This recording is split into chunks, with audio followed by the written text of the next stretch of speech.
Welcome to last weekly's Trailer Talk. Trailer Talk. Trailer Talk. This episode, we'll be reviewing Trailer for Doctor Sleep.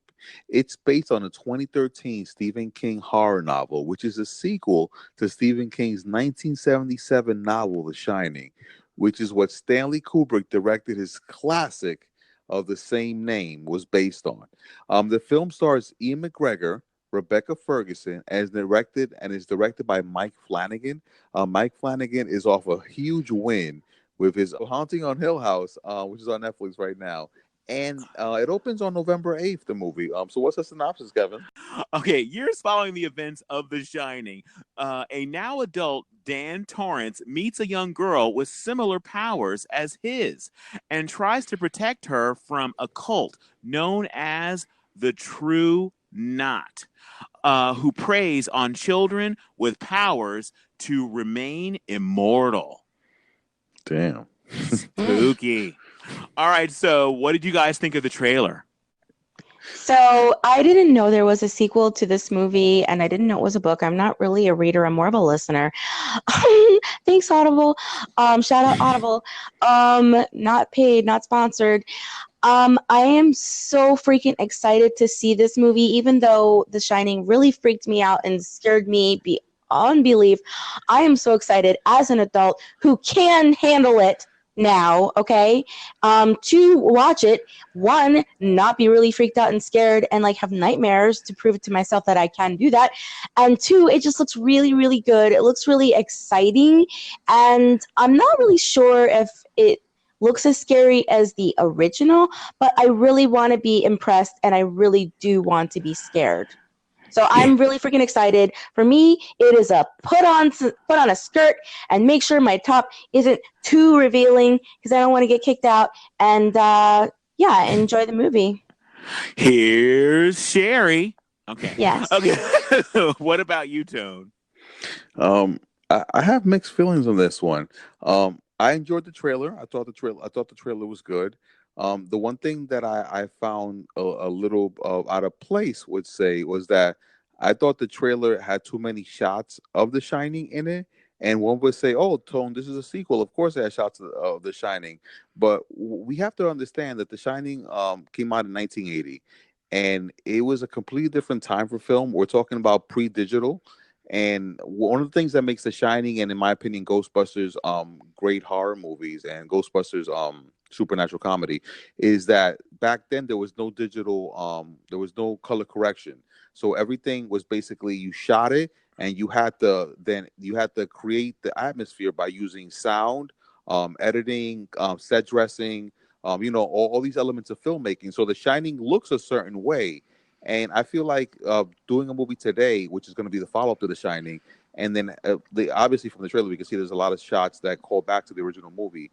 I feel like it should be more of its own thing. It should just build on it and not try to basically explain away things from the first movie. So watching the trailer, I was kind of concerned that movies look so different today, and the trailer itself looks so different than the actual footage, I would say, than The Shining.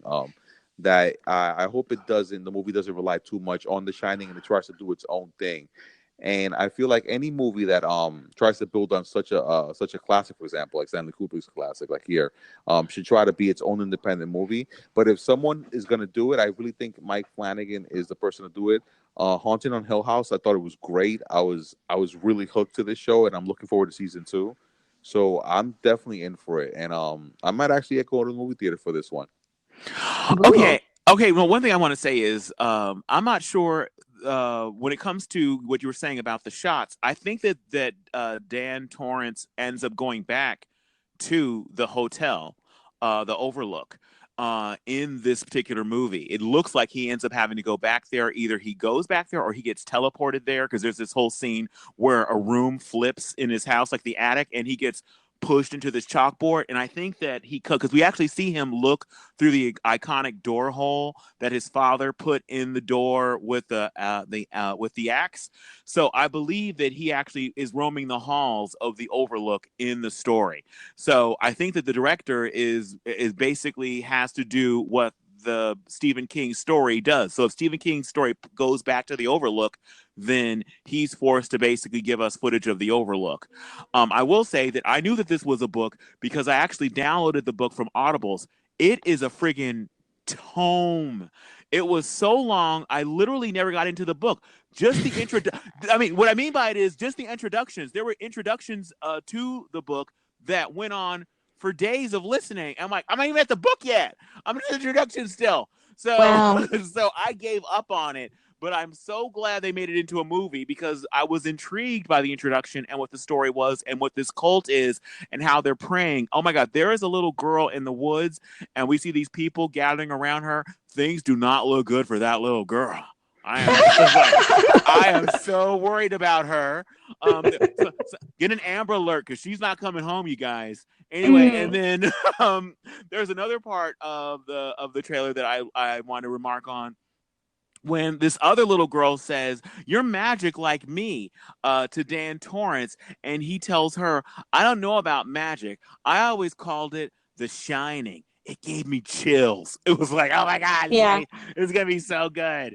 And like I said before, that scene when the room turns around, when he's in his like attic or whatever, and the room turns and he gets propelled through the wall. I think he ends up in the Overlook is where he's taken to. I think it's going to be incredible. Can't wait. Anyway, I'm sign me up. I'm giving this a definite movie theater. And you know what? I'm actually going to wear pants too. And by the way, I love the fact that they're using the same sound effects, like that eerie tone from the original Shining at the beginning of the trailer. So that definitely set us up for where we're going to. I do have one question for you guys. Being that the original was a 1980s film, I was surprised that which is another Stephen King movie, novel term movie, was able to garner the box office success that it did, being that it is from the 80s, and you would think that a lot of millennials would probably not seen it. But this is a movie from 1980s. Do you think that calling back to the original movie is going to be successful? Or do you think this is mostly an older audience is going to see this? That's a great question. Okay. I feel like it's good. Go ahead, Kevin. No, you can go. I wasn't. You just paused like you were going to say anything. Like, go ahead. I feel like it's going to bridge the gap because of the older audience. Like, I know about it because I was alive, and my daughter's going to watch it because I'm going to be watching it. And I feel like the older generation is going to bridge the gap for the younger generation. Also, I agree with you, Cherie, and I also think that there are some things that kind of go that transcend beyond generation, and I think The Shining is one of those things. Coincidentally, one of it is because a lot of millennials grew up watching Friends in reruns, and there's a whole thing about The Shining in Friends when Joey is afraid of the book and they put it in the freezer so he can calm down. It's in the freezer. It can't hurt you.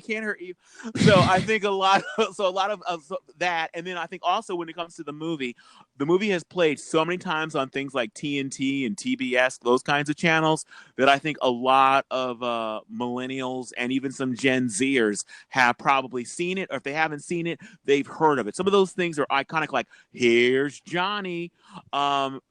They're so iconic that even if they don't know exactly what it's from, they know the red rum. They know it. All work and no play makes Jack a dull boy. Exactly. Those kinds of things. Oh, also, The Simpsons. It's been parodied so many times. The Simpsons parodied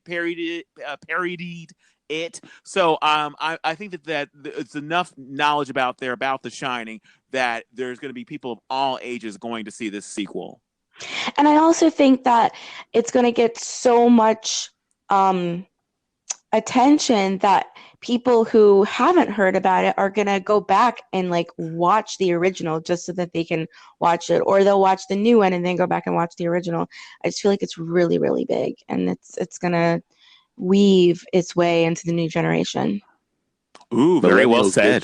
Get your bootstraps ready, because if you thought the audiobook was long, the Shining is a long movie. You have to take a pee-pee break in the middle.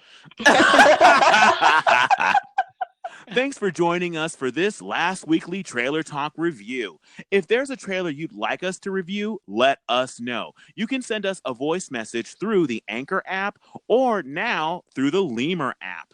And you can reach out to us via Twitter at Last Weekly on Twitter. And you can send us an old school email at lastweeklypodcast@gmail.com.